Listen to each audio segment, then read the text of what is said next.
say, number one, this is a pleasure to be here at this time. And do you know that Vancouver right now is considered one of the top 10 cities in the nation? The top 10 cities in the nation. Did you know that Clark County is growing at such a rate that we're second only to King County?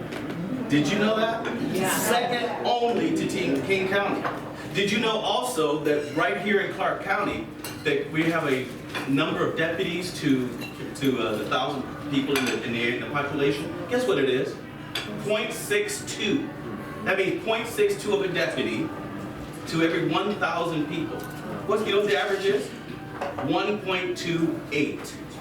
It will take us right now, if we had to, we would have to go hire 152 deputies to even get close to where we're at. Can anybody tell me how acceptable that is? Because it is not. We are one of the second highest counties in the whole state, yet we have this small number of deputies. What else is happening to us that is causing a problem? I've been in this county almost 35 years, and I've been working I've done just about every job in the police force. I've been a police officer, I've been a SWAT officer, I've been a school resource officer, which was the best job I've ever had. It was the best. And I've also done detective work. But what is that really going to do for us as a community if we don't have people to actually do what we need done? And our response times are outrageous. And if we look at our jail, has anybody been down to our jail at all? Okay, let me tell you a little bit about the heavy finish eating. Okay, we're not going to go there. Let's do this. Let me just tell you. Our jail was back in '84. I was here when it was first built. I'm only 38 though. You're only 38, and I'm only 37. I identify as a motorcycle, but okay. Okay. Anyway, so I was here when it was made. It was outstanding at the time. Right now in our jail, it is very few places there. We have to take a door to crank it open. The people that built the jail, those people don't even come as they exist anymore. So it's almost impossible to get parts. We're looking at a jail that is falling around our ears, and our guys and gals that are working inside that jail cannot do it in a safe environment. And we have kicked the can down the road for the past 15 to 20 years. As an officer, I've gone to when we book somebody into the jail, usually it takes us about an hour. It shouldn't take that long. But it's not the jailer's fault. It most certainly isn't the CCSO's fault. It's because we don't have enough people there to do what needs to be done.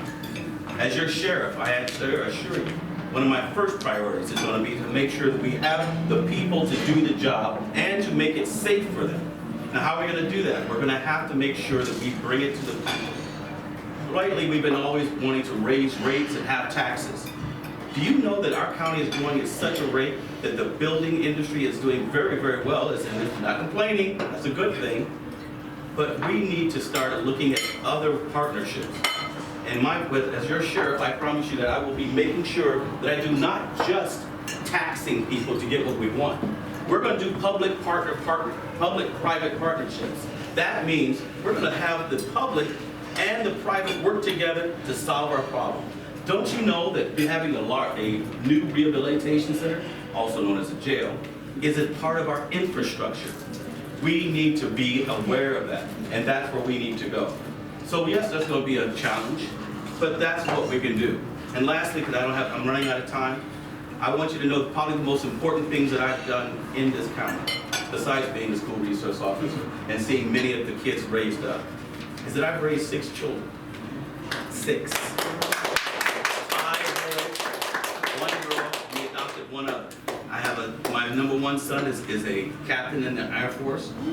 My number 2 son is a sergeant in the Marines. My number 3 son is a soldier in the Army. My number 4 son is now a Marine lieutenant. He just commissioned. And then my number 5 son, as some of you guys know, he's a special needs child. And then my daughter is going to be a nurse.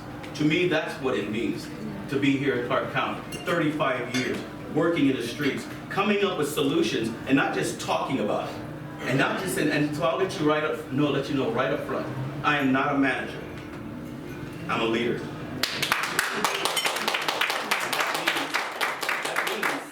that we are going to solve problems the way we've always done it. And I've been solving problems for a long time. So thank you for this time. I appreciate it. Thank you.